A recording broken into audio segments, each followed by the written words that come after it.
Happy New Year's Eve. Thank you for joining us here on 2K Sports for the NBA. This is Kevin Harlan, joined by Clark Kellogg, Steve Kerr, and Doris Burke. We're all dressed up and ready to go.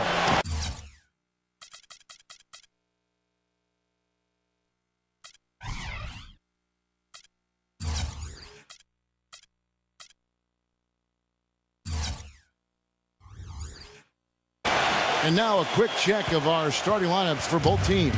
And guys, what are we going to be looking for in this one from Jordan Hill? And he'll scrape and claw for everything he gets out there. That's what I respect about him, just his sheer effort level. And you know, Steve, what I like is his offensive rebound. I mean, they say one man's trash is another man's treasure. He epitomizes that. He's found those garbage buckets to be plenty rewarding.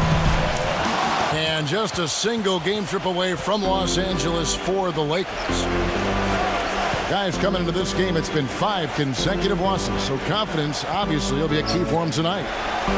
I guarantee you the adrenaline is already flowing for both sides. And this means a little bit more to these players than just any game. And Steve, it means more to the fans, too. We've got an electric atmosphere in here, just like it always is when these two teams get together. Boy, great job of attacking on the break. Yeah, it sure was. He made a beeline for the bucket as soon as they got the ball. Right away, straight to the rim. You know, even though he's getting up there in years, guys, Powell's effectiveness shouldn't really drop off much. He's a long, skilled player who doesn't play off the ground very much, and his versatility should help his longevity.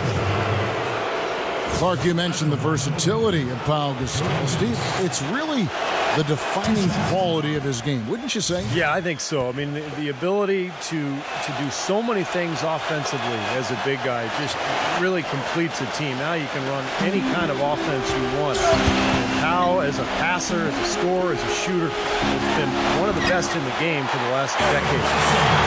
That's good. I'll tell you what, the defenders didn't even get a sniff of him on that move to the hoop. And it's Dragic with the foul. That is his first foul of the game. Right side Gasol. He kicks it to Meeks. From down in the low post, it goes. Textbook right there. Nice pass, great catch, beautiful finish. Well, for the Lakers last season, it seemed there was so much turmoil throughout the year. Injuries, coaching-wise, changes in the offense. They never were able to really gain any momentum. They made a decent run at the end of the season, but that didn't carry over into the postseason when they were swept by the Lakers in the first round. Stolen by Bledsoe. Johnson with the block. Here's Meeks. He had 15 points last outing. Back to Gasol. Dishes it to Meeks. Lets it go.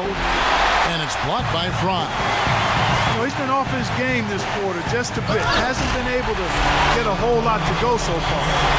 Fellas, that two-hand monster slam was vicious.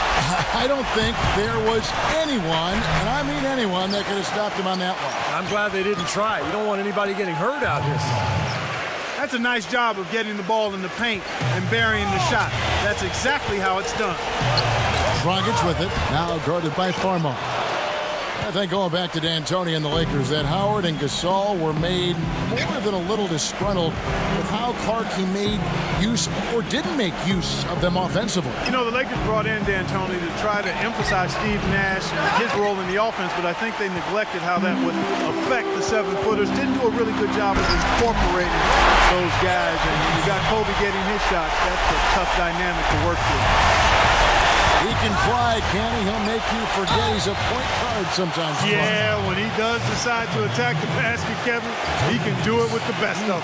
And this is the time to attack with these two teams locked in such a close game.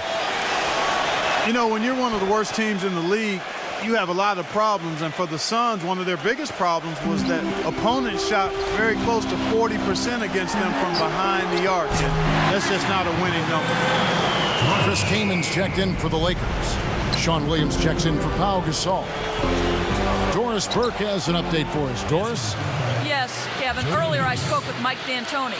They've had a difficult time in this matchup, losing both games in the season series. And I asked him what he thought might things around. He said, we've got to up our intensity defensively and speed up our rotations. With our shot blocking, we can make things tough around the rim, but we also need to close out quickly on the perimeter. Guys, we'll see how they do. Thanks, Doris. And as Doris provided the details, guys, the way they plan to attack defensively will be key early on, won't it? Yeah, and early is the key word there, Kevin. If they can string together some stops right away, I think it'll really set the tone. Which is just what they're going to be after, guys. They'd love to turn this into a defensive battle. As you said, Clark, with the Suns, dead last in the league in terms of opposing three-point percentage. Defense overall was a problem for him, Steve, but especially on closing out on shooters beyond the arc. Well, the three-point shot, Kevin, has become such a huge part of every NBA team's offense now that if you're struggling to defend that line, you're going to really find yourself at the bottom of the league defensively and record-wise, and that's exactly where Phoenix found itself. Take a look at the rebound totals, guys. That's +5 now on the glass. And, Steve, I don't think there's any question which team came out with more energy and enthusiasm. And the story of this game in the early stages is just how well they've been shooting the ball. Steve, their percentage from the floor is really impressive up to this point. Well, you know, I tell you what, guys, it's a tough road to hoe when you're trying to rebuild in the Western Conference. There's just no room or margin for error, and teams pile on while you're down. And the Suns making a change here. Morris has checked in. That's terrific defense right there to prevent from converting in close. And Young, here we go. Kaman kicks to Young. And this, now a list of guys who can shoot it as well as they can pass it. The point guards with the highest shooting percentage in the NBA. Well, you look at Bledsoe. And, of course, Goran Dragic. Some remarkable shooters in that group, guys. And you know that when you're seeing those types of numbers at the point guard position, you're talking about some very intelligent, patient players. Precisely. I mean, when you watch any of them, nothing's forced. I mean, it's good, smart shot selection, simple basketball. But that being said, don't take anything away from their natural ability to flat out bury that jumper. They can do that too. Great outside shooting fueling this run. And the defense getting bombarded. They just haven't been able to slow them down. They get it back, and it's blocked by Len. And so it looks like the Lakers will retain possession here.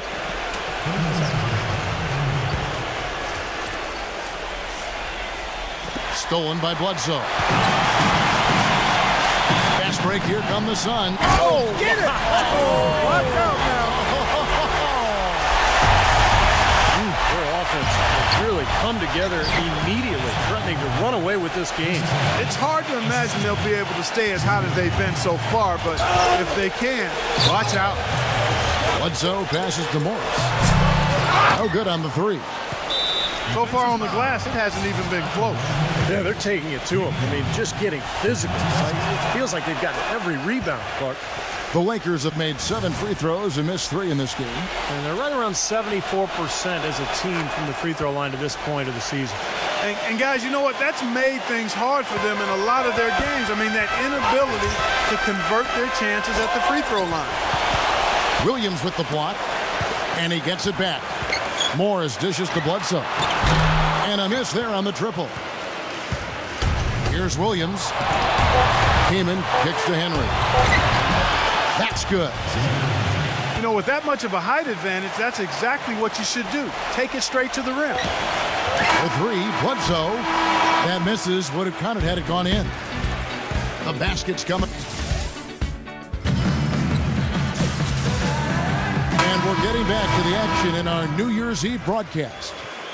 And from what we've seen, guys, from Phoenix, what do you guys see?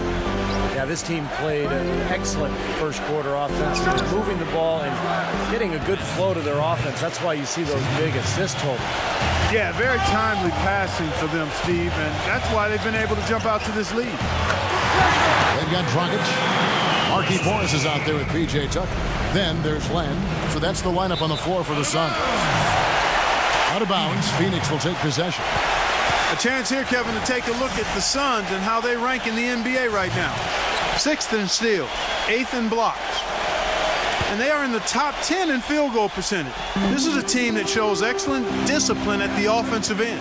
What they try to do, Clark, is pressure the ball. I mean, you talked about the steals per game, and that's the key number of all those stats. They pressure the ball. They really create havoc for the offense. And when they take you out of the flow of your offense, it really makes the ball stop, and the game becomes very difficult for the offensive team. Morris passes to Dragic. That's good.